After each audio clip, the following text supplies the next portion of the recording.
Audrey Fahlberg is here with politics reporter for National Review, and Brilyn Hollyhand is a political commentator. Great to see both of you here. And Audrey, if I can start with you, is this an unusual campaign ad? And what is your assessment of the announcement of running for this seat after Senator Cornyn announced his retirement? Well, this is certainly an unusual video to run in Texas. Texas is a Trump state. She's in her launch video essentially attacking, Trump. It's kind of a self-involved video where she's smiling and essentially kind of winking at the camera here. She's expected to run a pretty competitive race against this Democratic seminarian, James Tallarico, who's a pretty young white guy.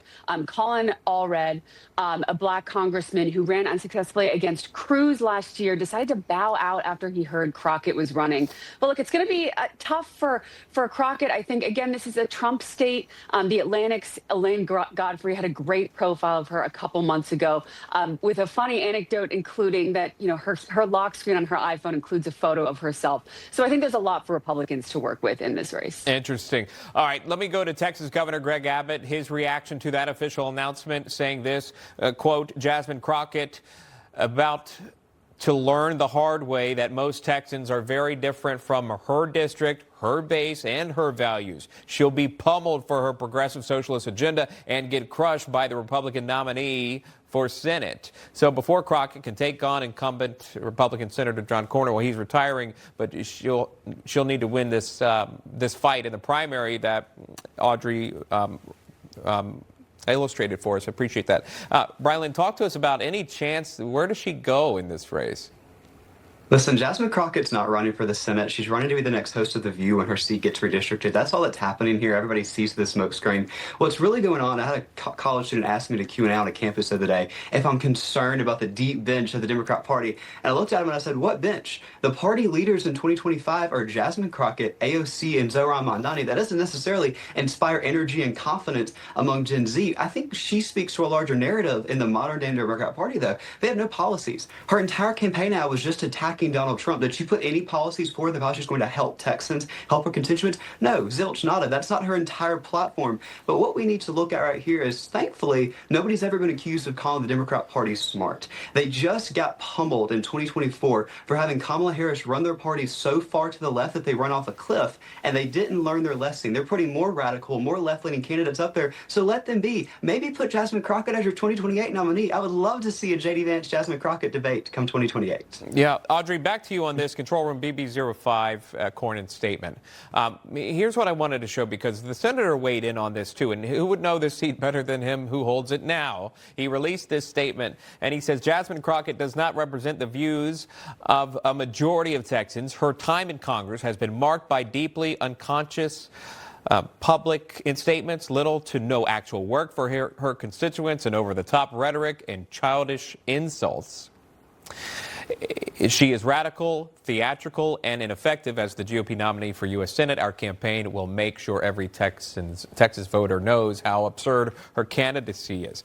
Okay, now I kind of fall where Brilyn does. When I heard this, I thought this is a hyper-red area for her to run for that Senate seat. A.G. Paxton obviously running for this. I believe Wesley Clark.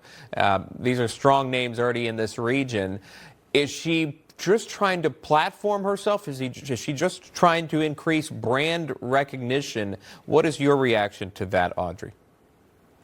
Well, she's not taken very seriously in Washington. A reporter asked John Fetterman, your Democratic senator from Pennsylvania, who often bucks his own party, about her. And he said, what's the obvious kind of, reality here, which is that she's the dream Republican candidate. Unless I'm mistaken, unless Senator Cornyn suddenly announced his retirement, I'm pretty sure he's running for re-election, and that's going to be a kind of competitive Republican race. Wesley Hunt is also running. You mentioned Attorney General Paxton. He's kind of a controversial character in Texas. So, Cornyn does have a competitive race on his hands, but Crockett is just not taken super seriously. And I think this is also just a reminder that Democrats often like to bet on, really loud, kind of obnoxious candidates in Southern races, and they end up sinking millions and millions of dollars into these races. So the National Republican campaign arm is certainly looking forward to her candidacy, in part because Democrats are going to spend so much money on her race.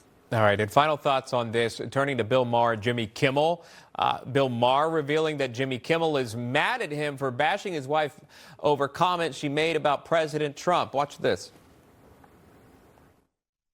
She's lost relationships with relatives because she wrote them an email before the election with 10 reasons why they shouldn't vote for Trump. But I would never present it to someone as an ultimatum. Ultimatums don't make people rethink their politics. They make them rethink you. You know what would have been a better exercise? Write a top 10 list to yourself where you try to imagine 10 reasons why 77 million Americans didn't want to trust you with taking power.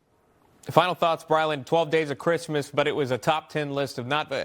Walk us through this. Final thoughts there, dealing with family members as we are in the holiday season. Bill Maher really making a pointed remark.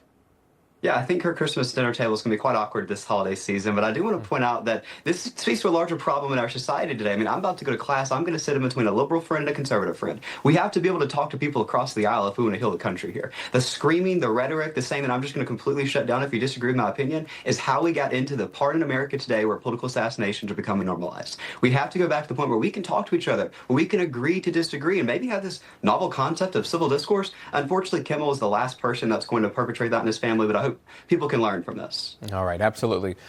Great point. Brilyn Hollyhand, Audrey Fahlberg, thank you very much. Appreciate it. Thanks for having us. Got it.